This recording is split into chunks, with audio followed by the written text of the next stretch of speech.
Money is what makes the world go round, and it's what AFL players are about to get a huge boost in.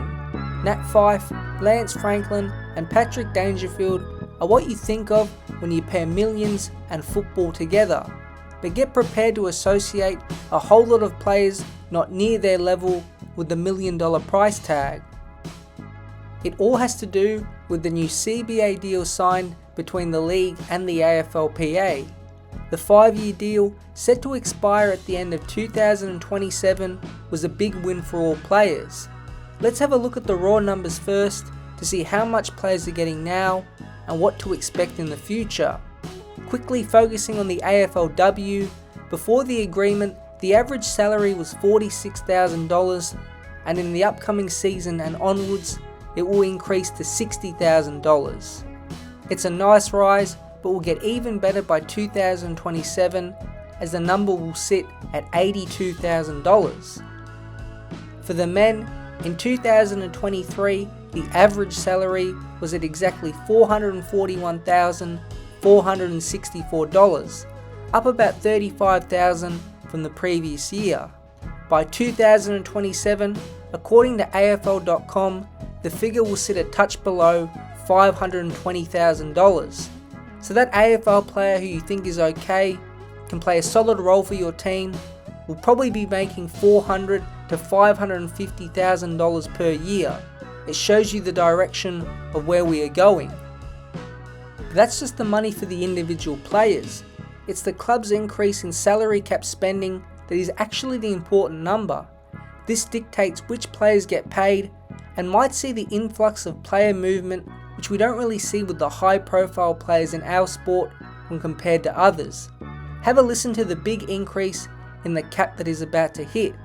Right now, each club can spend roughly $15,800,000 on player payments.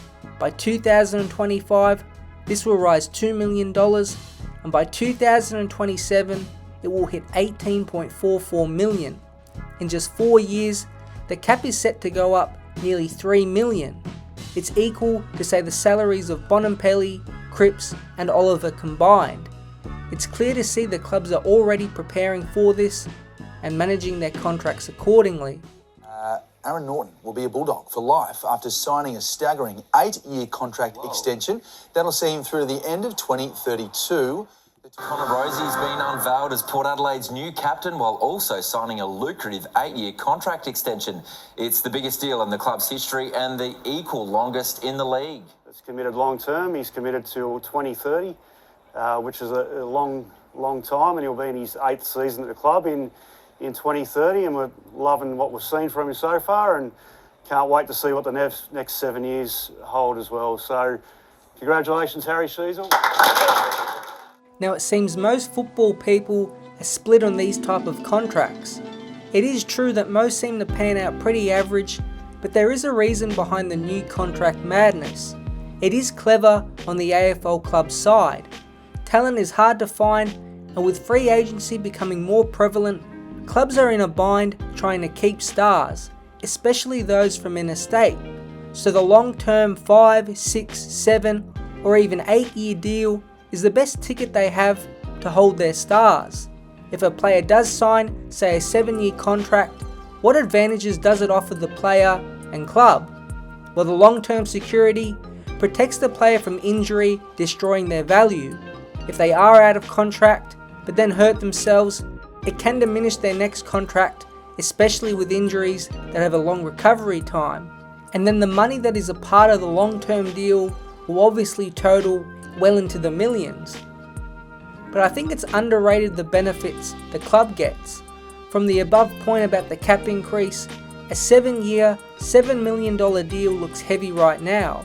But look how creative the clubs can become. If they have plenty of cap room for 2 years, then they can pay, say, $1.5 million in the first 2 years of the deal.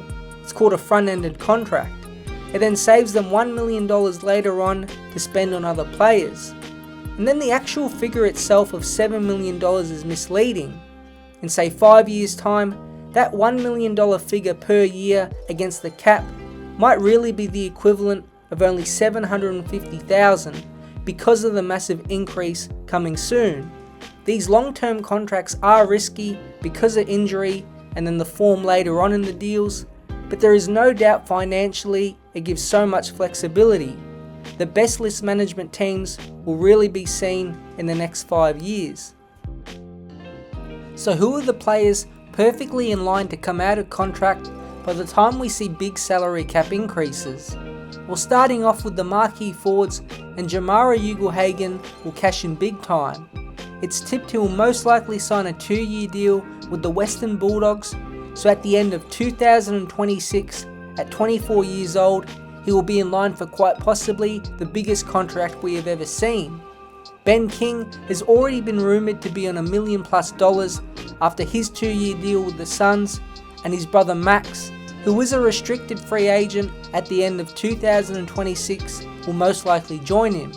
Luke Davis-Uniacke, Zach Butters, Tom Green and Noah Anderson are the young on-ballers who will be receiving huge pay increases too.